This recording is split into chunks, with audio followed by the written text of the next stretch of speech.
Hi viewers, welcome to our channel. NTR గారి Devara cinema నుంచి leak అయిన ఒక డైలాగ్ ఇప్పుడు సోషల్ మీడియాలో హల్చల్ చేస్తుంది. అయితే ఏంటా డైలాగు, మరి నిజంగా అది ఎన్టీఆర్ గారి దేవరా సినిమా నుంచే లీక్ అయిందా, అసలు ఎవరు లీక్ చేశారు? ఇప్పుడు ఇదే అంశం మీద డిస్కస్ చేయడానికి ప్రజెంట్ మనతో పాటు జయదేవర్ సీనియర్ జర్నలిస్ట్ అని వారితో ఒకసారి మాట్లాడదాం. సార్ నమస్కారం. సార్ నమస్తే. సార్, మొన్నటి వరకు రాజకీయాలు, క్రికెట్ ఇవన్నీ ఉండడుకు సినిమాలు పెద్దగా రాలేదు. వచ్చిన ఒకే ఒక సినిమా కల్కి సినిమా. ఇప్పుడు అది అయిపోయింది. కల్కి తర్వాత ఇప్పుడు అందరూ కూడా ఈగర్గా వెయిట్ చేస్తున్న సినిమా ఏదన్నా ఉందంటే దేవరా సినిమా. దేవరా, అవును. ఇప్పుడు ఆ సినిమా పైన ఎక్స్పెక్టేషన్స్ కూడా పెరిగిపోయాయి. అయితే ఆ సినిమా నుంచి ఒక డైలాగ్ లీక్ అయిందని చెప్పి సోషల్ మీడియాలో తెగ వైరల్ అయిపోతుంది, హల్చల్ చేసేస్తుంది. సార్ నిజంగా అది ఆ సినిమాలోని డైలాగ్, అసలు ఏంటి ఆ డైలాగు, మరి దాని గురించి మీరేం చెప్తారు?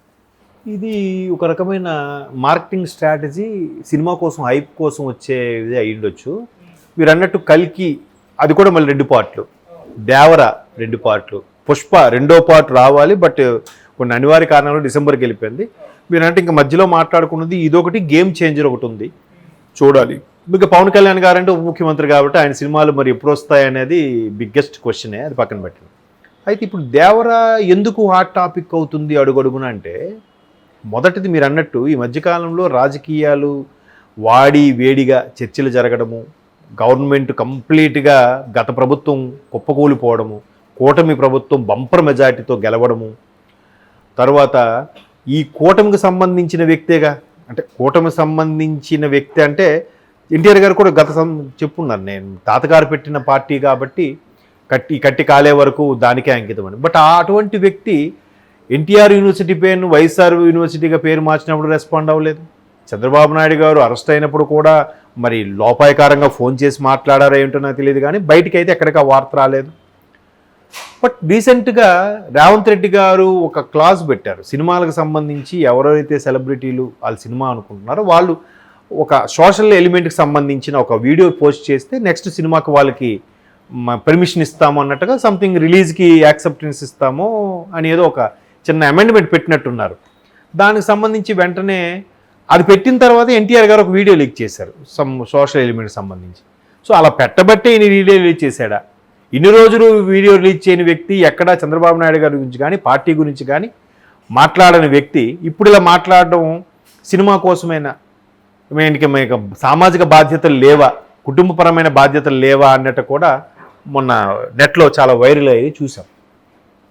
సో మొత్తం మీద ఆ పరంగా అవచ్చు, ఈ పరంగా అవచ్చు, ఎన్టీఆర్ గారు దేవరా బాగా వార్తలో నిలుస్తుంది. ఈ మధ్యకాలంలో ఆయన గ్లూజ్ బంప్కి సంబంధించిన ఒక బ్యాక్గ్రౌండ్ స్కోరు వాయిస్, ఆయన పేరు అనిరుద్ధ్ గారిది, అనిరుద్ధ్ గారి సాంగ్ వాయిస్ కూడా బాగా వైరల్ అయింది. బ్యాక్గ్రౌండ్ స్కోరు చాలా బాగుంది, అంటే ఒక జైలర్ తర్వాత మళ్ళీ అంత మంచి హైప్ వచ్చిన సాంగ్ కూడా అభివర్ణించారు చాలామంది. అయితే ఇప్పుడు దేవరా సెప్టెంబర్ రిలీజ్ అవ్వబోతుంది. దానికి సంబంధించిన ఒక్కొక్కటికి రిలీజ్ చేస్తారు కదా, గ్లూజ్ బంప్స్ అని, ట్రైలర్ అని, ప్రోమో అని, తర్వాత ఒక కొన్ని సీన్స్ డైలాగ్స్ అని, అట్లాగా ఓన్లీ ఆడియో డైలాగ్ ఒకటి రిలీజ్ అయింది.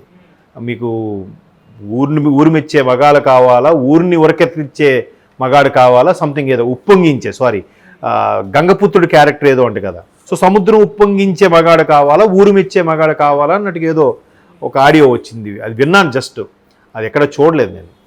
సో దానికి సంబంధించిన డైలాగ్ ఇప్పుడు వైరల్ అవుతుంది కాబట్టి ఇదంతా సినిమాకి కావాల్సిన హైప్ క్రియేట్ చేసుకోవడం కోసమే. ఇట్లా హైప్ చేయడం వల్ల ఫస్ట్ వాళ్ళకి సగం బెనిఫిట్ ఓటీటీ ద్వారానే వచ్చేస్తుందిగా అలా చేయడం వల్ల. కాబట్టి దాంట్లో భాగంగా హైప్ చేసి ఉండొచ్చు. కాకపోతే నెటిజన్స్ బాగా ఉత్సాహంగా ఉండేది ఏంటంటే, ఎన్టీఆర్ గారు ఈ మధ్యకాలంలో అసలు బయటికే రాలేదు, అసలు వాళ్ళ తాతగారికి సంబంధించిన పార్టీ గవర్నమెంట్ ఫామ్ చేసినా కూడా సొంత మేనమామే కదా, నాన్నగారికి స్వయాన అక్కజెల్లెలు భర్త చంద్రబాబు నాయుడు గారు, భువనేశ్వర్ గారి భర్త, మేనత్త మొగుడు, మరోవైపు మేనత్త పిల్లలు, ఇంకో మేనత్త బీజేపీ తరఫున ఎంపీ, ఇంకో మేనత్త కొడుకు మినిస్టరు, అట్లా రకరకాలుగా ఉండే నేపథ్యంలో ఆయన ఎప్పుడు ఎక్కడ ఏది శుభాకాంక్షలను కానీ, బట్ శుభాకాంక్ష చెప్పినట్టున్నారు గవర్నమెంట్ గెలుచుకున్న తర్వాత. అంతకుముందు ఏం రెస్పాండ్ అవ్వలేదు. ఒకప్పుడు ఈయన మిత్రులుగా ఉన్న వ్యక్తులే టీడీపీ గురించి కానీ భువనేశ్వర్ గారి గురించి కానీ ఎట్లా వ్యాఖ్యానాలు చేసినప్పుడు కూడా ఈయన ఎక్కడ ఏం రెస్పాండ్ అవ్వలేదు. బట్ ఇప్పుడు సినిమా కోసం రెస్పాండ్ అయ్యారనే విషయంలో ఎక్కువగా వైరల్ అయింది. ఇప్పుడు కొంచెం పాజిటివ్గా డైలాగ్ గురించి వైరల్ అవుతుంది. బట్ ఏదైనా వాళ్ళకి ప్లస్సే కదా, సినిమా చూడడం వల్ల దాని మీద ప్రత్యక్షంగా పరోక్షంగా 24 క్రాఫ్ట్స్ వాళ్ళు, సినిమా రన్ అవుతుండే ఒక 2000 మంది, రిలీజ్ అయ్యేదాకా కొన్ని వేల థియేటర్లు పరోక్షంగా సైకిల్ స్టాండ్ వాడు, బజ్జీలు అమ్ముకునేవాడు, సమోసాలు అమ్ముకునేవాడు, లేదా హౌస్ కీపింగ్, అందరూ బాగుపడతారు కదా, అందరికీ భృతి దొరుకుతుంది కదా. ఆ పరంగా ఒక సినిమాకి హైప్ వస్తే మంచిదే. బట్ ఈ డైలాగు వైరల్ అవ్వడం అనేది బాగానే ఉంది. మరి ఇంకా ప్రీ రిలీజ్ ఈవెంటు ఇట్లాంటి ఆడియో ఫంక్షన్ ఎప్పుడు చేస్తారో చూడాలి. మరి గవర్నమెంట్ చేంజ్ అయింది కదా సార్, అంటే ఎన్టీఆర్ గారి సినిమాలపైన అంతకుముందు నుంచే చర్చ, ఎలక్షన్స్ ముందు నుంచే చర్చ జరుగుతుంది. ఆయన పొలిటికల్గా దూరంగా ఉన్నారు, అది సినిమా పైన ప్రభావం చూపించకుండా ఉండేందుకు అని చెప్పేసి ఆయన ఎక్కువగా పొలిటికల్ అంశాల మీద మాట్లాడలేదు. సో ఇప్పుడు గవర్నమెంట్ చేంజ్ అయింది కాబట్టి ఇది ఈ గవర్నమెంట్ వల్ల ఎన్టీఆర్ గారి సినిమాలకి పాజిటివ్గా అయినా లేకుంటే నెగిటివ్గా అయినా ఎటువంటి రకంగా ఆయన ఇంపాక్ట్ చూపించే అవకాశం ఉందంటారా సార్? అది చెప్పలేకపోతున్నాం, ఎందుకంటే డెవిల్ సినిమా వచ్చింది కళ్యాణ్ రామ్ గారిది మనకి. అప్పుడు కూడా ఆయన ఒక చిన్న ఆడియో ఫంక్షన్ దేనికి వచ్చి నెక్స్ట్ టీడీపీ తరఫున క్యాన్వాసింగ్కి వెళ్తారని ఒక మిత్రుడు అడిగితే తమ్ముడిని అడిగి చెప్తాను ఏదో అన్నాడంట. దాంట్లో తప్పేముంది? ఇప్పుడు తమ్ముడు ఎన్టీఆర్ బిజీ షెడ్యూల్గా ఉన్నాడు. ఆయన అదేది బాలీవుడ్ సినిమా హృతిక్ రోషన్తో ఒకటి చేస్తున్నాడు ఆయన. ఈ దేవర పార్ట్ 1 పార్ట్ 2 ఉంది, అది కాక ప్రశాంత్ నీల్ సినిమా ఒకటి ఉంది. వరుస సినిమాలు మీద ఉన్నప్పుడు ఫ్యామిలీతో దొరికే కాస్ట్ టైం ఫ్యామిలీతో స్పెండ్ చేస్తాడా, క్యాన్వాసింగ్కి వెళ్తాడా? క్యాన్వాసింగ్కి వెళ్ళాలంటే ఒక 2 నెలలు పోయింది. 2 నెలలు ప్రొడ్యూసర్కి ఎంత నష్టం? ఏవో మొత్తానికి ఈజీ రీజన్స్తో ఆయన తమ్ముడిని అడిగి చెప్తా అంటే వెంటనే డెవిల్ సినిమాని సరిగ్గా ఆడనివ్వలేదు అనే వార్తలు కూడా ఉన్నాగా. నెక్స్ట్ బన్నీ గారు పుష్ప 2. బన్నీ గారు ఏం చెల్లి ఒక వైసీపీ ఎమ్మెల్యేకి మద్దతుగా పలికారని ఉద్దేశంలో పుష్ప 2ను ఆడనివ్వమని కొంతమంది పవన్ కళ్యాణ్ గారి ఫ్యాన్స్ కూడా ఛాలెంజ్ చేసిన నేపథ్యంలో ఈ పుష్ప 2ని కొన్నాళ్ళు అయితే మర్చిపోతారనే ఉద్దేశమో లేదంటే పోస్ట్ ప్రొడక్షన్ వస్తు పెండింగ్ వస్తుందో దాన్ని తీసుకెళ్లి డిసెంబర్లో పోస్ట్ చేశారుగా. ఇప్పటికే రిలీజ్ అవ్వాల్సిన సినిమాని ఆల్మోస్ట్ ఆల్ ఇప్పుడు 21లో 22 రిలీజ్ అయింది. పుష్ప 22 రిలీజ్ అయింది, 2 years పైన అయిపోయింది. మరి ఇప్పుడు మళ్ళీ డిసెంబర్ అంటే ఆల్మోస్ట్ ఆల్ 3 ఏళ్ళు అయిపోతుంది. 22, 23, 24 కూడా అయిపోతుంది. ఎందుకు అంత అంటే వీళ్ళకి భయపడి పోస్ట్ పోన్ చేశారా అనే వార్తలు కూడా కొన్ని ఉన్నాయి. సో అట్లాంటి నేపథ్యంలో ఎన్టీఆర్ గారి సినిమా, బట్ ఈయన సూపర్ స్టార్ కదండి. కళ్యాణ్ రామ్ గారు అంటే కళ్యాణ్ రామ్ గారు తక్కువ చేసే ఉద్దేశం కాదు, ఎన్టీఆర్ అంత స్టార్ అయితే కాదుగా. ఆయనే ఆ విషయం అదే చెప్పాడు, తమ్ముడు సూపర్ స్టారు, నాది అంత ఏముందలే, ఆయనే ఒప్పుకున్నాడు కూడా. సో సూపర్ స్టార్ సినిమాలు పైగా ఆల్రౌండరు, ఆయన ఏ ఎలిమెంట్ ఇచ్చినా అవలేలుగా చేసేస్తాడు.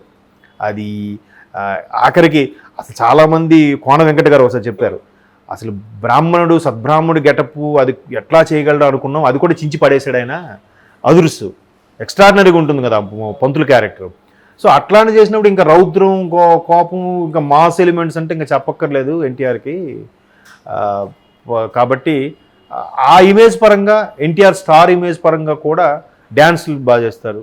అంటే బాగా చేయడం ఏదని చెప్తాం చెప్పండి. ఎన్టీఆర్ గారు సినిమాగా ఆదరిస్తారు, అప్పటికి కొంత సర్దుకుంటుంది కాబట్టి ప్రజలు కూడా మర్చిపోయి సినిమాని ఆదరిస్తారని అనుకుంటున్నాను. బట్ కళ్యాణ్ రామ్ గారికి ఇంపాక్ట్ పడింది కానీ ఈయనకి పడకపోవచ్చు అనే నా అభిప్రాయం. Thank you so much.